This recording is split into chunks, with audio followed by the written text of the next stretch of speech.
السلام علیکم ناظرین و حضرات، امید ہے کہ آپ ٹھیک ہوں گے۔ آج میں آپ سے کچھ خاص باتیں کرنا چاہوں گا اور امید ہے کہ آپ ان باتوں سے فائدہ اٹھائیں گے۔ دراصل چکر یہ کہ ایک اگر ظالم حکمران ہو اور وہ اپنی عوام، اپنی رعایا پہ ظلم کرے، تو اگر اس کی عوام یا وہ لوگ جن پہ وہ ظلم کر رہا ہے، اگر وہ خاموش رہیں اور صرف دعائیں کریں، صحیح ہے، صرف دعائیں کریں اور کوئی احتجاج یا کوئی اس کے خلاف عمل نہ کریں، تو وہ حکمران بہت خوش ہوتا ہے، کیونکہ اسے پتہ ہے کہ یہ کچھ بھی نہیں کریں گے، یہ تو صرف دعائیں کر رہے ہیں۔ ہاں، جس دن انہوں نے کوئی اقدامات کرنے کی کوشش کی تو وہ ضرور گھبرائے گا، لیکن جب تک دعائیں چل رہی ہیں بس دیٹس اٹ، اس کو کوئی ہاتھ نہیں لگائے گا۔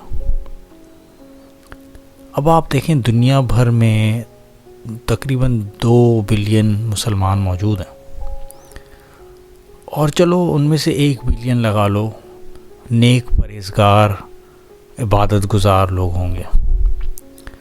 اب وہ 1 بلین لوگ، 1.5 سال کا وقت ہو گیا ہے کہ ہم دیکھ رہے ہیں کہ غزہ میں یہ مسائل چل رہے، کیا 1.5 سال میں ان 1 بلین لوگوں نے کیا ایک دفعہ بھی دعا نہیں کی؟ ایسا نہیں ہے، انہوں نے دعائیں ہی دعائیں کی اور دعائیں ہی دعائیں ہو رہی ہیں، لیکن ابھی تک کوئی مسئلہ حل نہیں ہوا۔ تو اس سے 2 باتیں دماغ میں آتی ہیں۔ پہلی بات یہ کہ اللہ جو ہے وہ دعائیں سن نہیں رہا اور قبول نہیں کر رہا، اور دوسری بات یہ ہو سکتی ہے کہ کیا قرآن کے اندر جو دعا کا مفہوم بیان کیا گیا ہے، کیا وہ یہ ہے کہ اپنے 2 ہاتھ کو اٹھاؤ اور اللہ سے چیزیں مانگو اور اللہ تمہیں چیزیں دے دے گا؟ میرے خیال میں ایسا بالکل نہیں ہے، کیونکہ اللہ پہ آپ یہ سمجھ لو ایک طریقے سے تہمت لگ جائے گی کہ اگر آپ کہیں کہ ہم دعائیں مانگ رہے ہیں اور وہ دعائیں قبول نہیں کر رہا۔ اگر آپ یہ کہیں گے کہ وہ دعا قبول کرے گا آخرت میں، تو ابھی جن کو اب مسائل ہیں ان کا کیا ہوگا؟ کیا اس بات پہ کوئی وہ بنتی ہے، کوئی تک ہے اس بات کی؟ کیا اس بات کی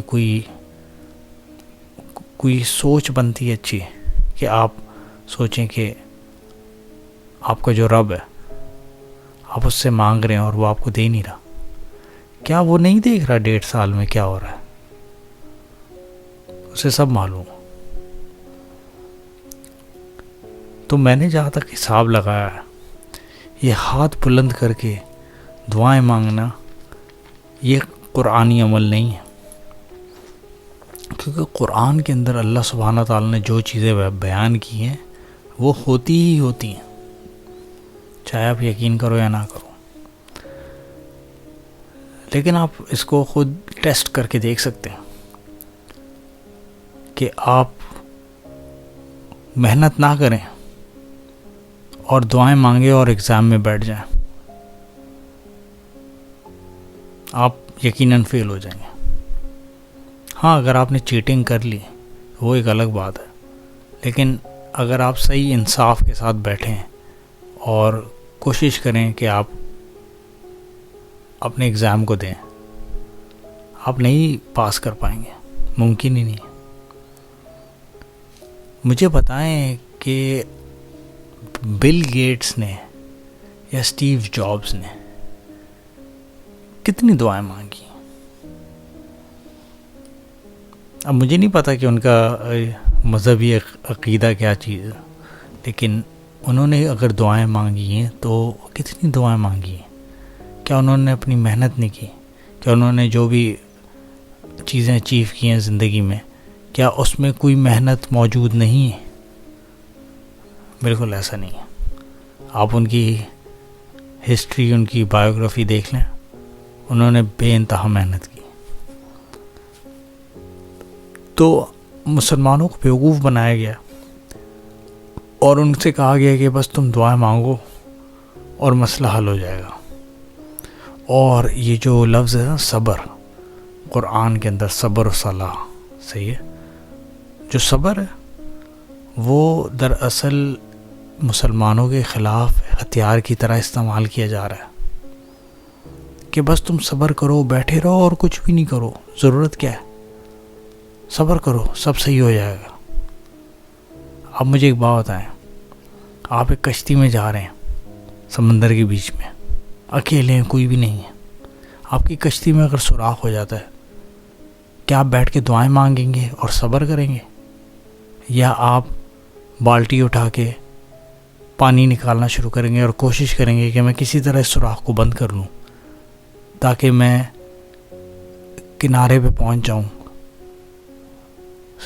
صحت مند زندہ حالت میں؟ خود اندازہ کریں اور خود فیصلہ کریں. کیا اس وقت آپ کشتی کا سوراخ بند کریں گے اور پانی نکالیں گے، یا بیٹھ کے صبر کریں گے اور دعا کریں گے؟ نتیجہ آپ کے سامنے ہوگا.